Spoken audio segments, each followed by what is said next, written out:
नवीन वर्षाला सुरुवात झालेली आहे. बऱ्याचशा गोष्टी आपण ठरवलेल्या आहेत आणि आपण सगळेच जण त्या गोष्टी नक्की पूर्ण करणार आहोत. त्यासाठी नक्की प्रयत्न करणार आहोत.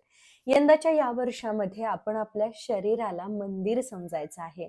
आपल्या घराला आपण मंदिर समजायचं आहे. आपल्या घराचे व्हायब्रेशन्स, आपल्या शरीराची उत्तम पद्धतीनं काळजी घेणं, आपल्या मनाची काळजी घेणं, मनाचे व्हायब्रेशन्स, आपले स्वतःचे व्हायब्रेशन्स, आपले विचार या सगळ्या गोष्टींवरती आपल्याला जाणीवपूर्वक काम करायचं आहे. दुसरं आपण काही नाही केलं यावर्षी तरीही चालेल. पण आपले आनंदी व्हायब्रेशन्स आपल्याला निर्माण करायला शिकायचं आहे. सुख असो किंवा दुःख असो, दोन्हीही आपल्यासाठी जेव्हा समान होणार आहे, दोन्हीही काळामध्ये जेव्हा आपण स्टेबल राहून सगळ्या गोष्टी सुरळीत पार पाडणार आहोत, त्यावेळेला आपण खऱ्या अर्थाने जीवन जगत आहोत, जीवनाचा आनंद घेत आहोत, चांगलं काम करत आहोत, हे आपल्या लक्षात येईल. नमस्कार मंडळी, मी सायली, तुमची जवळची मैत्रीण. आपल्या मानसिक आरोग्याची काळजी घेत असताना सगळ्यात पहिली अडचण आपल्या समोर येते, ती म्हणजे नातेसंबंधांकडून. मग ते नातेसंबंध अगदी कोणतेही असू शकतात. ऑफिसचे असू शकतात, घरातले रिलेशन्स असू शकतात, मैत्रिणी असू शकतात, मित्र असू शकतात. कोणत्याही ठिकाणी जिथे आपले नाती डेव्हलप आपण केलेली आहेत, बऱ्याचदा तिथून अपेक्षाभंग होतो किंवा भावनिक त्रास होतो, खचायला होतं आणि मग आपण त्यात इतके गुरफटून जातो, की आपण स्वतःकडे कंप्लीटली दुर्लक्ष करायला सुरुवात करतो. आपल्याला हे यावर्षी अजिबात करायचं नाहीये. हे आजपर्यंत आपण करत आलोय, पण यंदाच्या वर्षी आपल्याला आपला हा जो फॉर्मॅट आहे, हा फॉर्मॅट कंप्लीटली बदलायचा आहे.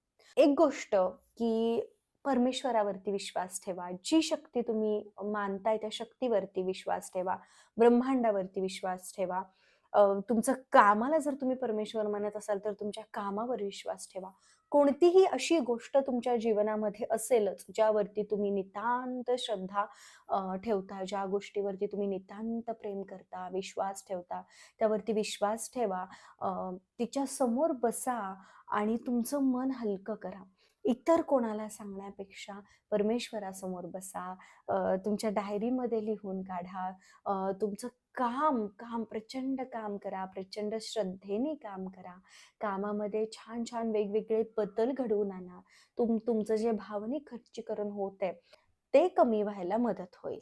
नात्यांमध्ये आपल्याला बऱ्याचदा असुरक्षित वाटतं किंवा कुठेतरी खोलवर आपल्या मनावरती काही गोष्टींचा परिणाम झालेला असतो आणि मग तिथं अडकून राहिल्यासारखं वाटतं. मग या सगळ्या गोष्टींमधून बाहेर पडायचं असेल तर साफ-सफाई करणं गरजेचं आहे. आपल्या मनाची स्वच्छता करणं खूप गरजेचं आहे. जर आपल्याला आपला दृष्टिकोन बदलायचा असेल, जर जे काही आजूबाजूला चाललेलं आहे आणि त्यातून एक नकारात्मक आपला दृष्टिकोन निर्माण झालाय असं आपल्याला वाटत असेल, आपण सतत इतरांवरती डिपेंड आहोत, माझ्या वेळेला कुणीही येत नाही, सगळं मला एकटीला करावं लागतंय, एकट्याला करावं लागतंय, असं जर तुम्हाला वाटत असेल, तर तुमचा हा नकारात्मक दृष्टिकोन आहे. मान्य आहे, नाती आहेत, आपण सगळ्यांसाठी खूप केलेलं आहे, पण आपल्या वेळेलाच कुणी आलेलं नाहीये, हे असं वाटणं साहजिक आहे. पण त्या लूपमध्ये तुम्हाला अडकायचं नाहीये. तिथे थोडंसं थांबायचं आहे. दृष्टिकोन आपल्याला आपला बदलायचा आहे. जे पुढं आपल्या आलेलं आहे, त्याला आपल्याला शांतपणे पार करून जायचं आहे. बऱ्याचदा आपण सुखामध्ये खूप भारावून जातो आणि दुःखामध्ये आपण मलाच का? माझ्यासोबतच का? असा विचार करायला लागतो. माझ्यासाठी कुणीच नाहीये, मलाच माझे हाल होतायत, मलाच एकटीला सगळं करावं लागतंय. नाही, जे समोर येतंय त्याला शांतपणे सामोरं जायला शिकलंच पाहिजे आपण. दृष्टिकोन आपला बदलायचा असेल तर तुमचे जे काही अनुभव आहेत ते सगळे अनुभव गोष्टींच्या स्वरूपात लिहायला सुरुवात करा. म्हणजे बघा, एखाद्या नात्याकडून आपल्याला काहीतरी वेगळा अनुभव येतो. कामाच्या ठिकाणी आपल्याला प्रेशराईज केलं जातं. तिथला आपला अनुभव वेगळा असतो. मग अशा वेळेला काय करायचं? गोष्टी जशा आपण लिहितो तशा पद्धतीने हे सगळे अनुभव लिहायला सुरुवात करायची. ते जे रिलेशन्स आहेत किंवा ती जी समोरची व्यक्ती आहे तिचं नाव बदलून लिहायचं. आपल्या गोष्टीमध्ये आपलं नाव बदलून लिहायचं.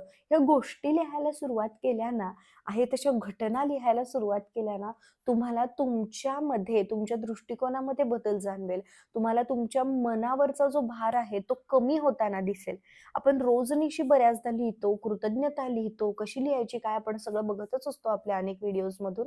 पण ही एक आणखी गोष्ट आपल्याला करायची आहे. हा आपला टास्क आहे. पुढचा मेंबरशिपचा व्हिडिओ येईपर्यंत तुम्हाला रोज एक गोष्ट लिहायची आहे. रोज एक तुमचा अनुभव लिहायचा आहे. गोष्टीच्या स्वरूपात अगदी आपण गोष्ट कशी म्हणतो, एक होता कावळा, एक होती चिमणी. अगदी त्याच पद्धतीने एक होता तुम्ही स्वतः. आता समजा मी सायली, तर सायलीला मला दुसरं नाव द्यायचंय. समजा मी नाव देतीये प्रियंका, तर एक होती प्रियंका.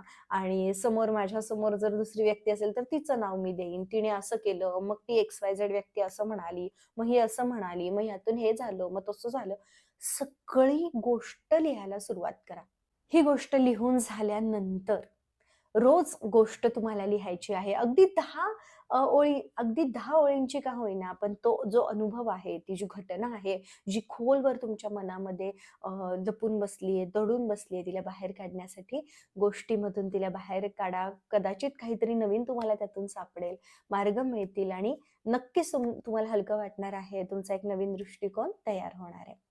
त्यानंतर एक गोष्ट करायची आहे, की आपल्या विचारांचं वर्णन आपल्याला करायचं आहे. कशासाठी? तर मी जर स्वतःला बदलायला सुरुवात केली, तर माझ्या जीवनामध्ये काय चांगले बदल घडायला सुरुवात होईल? या गोष्टीचं वर्णन तुम्हाला लिहायचं आहे. काय चांगलं घडतंय हां, हे मॅनिफेस्ट सारखं काम करेल, लक्षात घ्या. जर समजा मी सतत आजारी पडतीये किंवा सतत माझ्यामध्ये कणकण आहे, मग मला हे स्वतःला बदलायचंय. ह्यामुळे काय होणार आहे, जर मी माझ्यामध्ये बदल करायला सुरुवात केली, जर मी अफर्मेशन्स म्हणायला सुरुवात केली, जर मी कृतज्ञता शरीराप्रती लिहायला सुरुवात केली, तर काय होईल? मला छान वाटायला लागेल, माझ्या जीवनामध्ये नवीन संधी यायला लागतील. हे मॅनिफेस्ट होणार आहे. तुम्हाला काय करायचं आहे ते तुम्हाला कळणार आहे. जर माझ्या रिलेशनशिपमध्ये मला असं वाटतंय, की माझं इथे-इथे चुकतंय, मग ते जर मी बदलायला सुरुवात केली तर काय होईल? ते लिहायला सुरुवात करा. चांगले बदल काय होतील हे लिहायला सुरुवात करा. तुम्ही ज्यावेळेला तुमच्यामध्ये हा बदल घडवून आणणार आहात, त्यावेळेला हे चांगले बदल तुमच्या जीवनामध्ये घडायला सुरुवात होईल. हे लिहिल्यानंतर तुमचा विजन बोर्ड तुमच्या समोर असेल आणि ते सतत वाचा. अगदी आपल्या रक्तामध्ये ते भिनलं पाहिजे, की आपल्याला आपल्यातलं काय बदलायचं आहे हे आपल्याला आधी स्वीकारायचंय. आणि हो, मी आता बदलणार आहे आणि मी बदलल्यानंतर ह्या गोष्टी माझ्यासोबत होणार आहेत, होत आहेत. अशा पद्धतीने स्वतःचे व्हायब्रेशन्स आनंदी करायला आपण सुरुवात करायची. या 2 गोष्टीच्या स्वरूपामध्ये आपले अनुभव लिहिणे आणि जेव्हा मी स्वतः बदलणार आहे, त्यावेळेला माझ्यात कोणते बदल, माझ्या जीवनामध्ये कोणते चांगले सकारात्मक बदल होणार आहेत, हे तुम्हाला लिहून काढायचं आहे, त्याचं वर्णन करायचं आहे. हे केल्यानंतर तुमचे व्हायब्रेशन्स अत्यंत आनंदी व्हायला मदत होईल. तुमचं मन छान होईल, मन प्रसन्न होईल आणि नवीन जोमाने तुम्ही काम करणार आहात. तुमच्या शरीरातला सगळा उत्साह तुम्ही परत मिळवू शकणार आहात. जे काही दडून बसलंय, जे काही मनात बसलंय ते सगळं बाहेर पडणार आहे. आणि एकदा मन उत्साही व्हायला लागलं, की 100% आपलं शरीर हे निरोगी व्हायला सुरुवात करतं. शरीर निरोगी व्हायला सुरुवात होते आणि जेव्हा आपलं शरीर निरोगी असतं, आपलं मन निरोगी असतं, त्यावेळेला 100% आपल्या घरातले व्हायब्रेशन्स बदलायला सुरुवात होते आणि छान, चांगल्या, सकारात्मक गोष्टी घडायला सुरुवात होते. किंवा एखादी नकारात्मक गोष्ट जरी घडली, तरीही त्यातली सकारात्मक गोष्ट कोणती आहे ती आपण वेचायला सुरुवात करतो. आपल्याला त्या नकारात्मक गोष्टीमधून जात असताना कोणताही त्रास होत नाही. आपला स्टॅमिना खूप असतो आणि तो स्टॅमिना आपल्याला 2026 मध्ये मिळवायचा आहे. आपल्या मनाचा आणि आपल्या मेंदूचा स्टॅमिना आपल्याला मिळवायचा आहे. त्यासाठी या 2 गोष्टी तुम्हाला नक्की मदत करणार आहेत. शेवटपर्यंत व्हिडिओ पाहिला त्याबद्दल खूप धन्यवाद. खूप कृतज्ञता. ही गोष्ट तुम्हाला या दोन्ही गोष्टी करायच्या आहेत. नुसतं व्हिडिओ बघून सोडून द्यायचं नाहीये. तर हे टास्क आहेत आणि हे तुम्हाला आठवडाभर, तिथून पुढे कायमच वर्षभर करत राहायचे आहेत.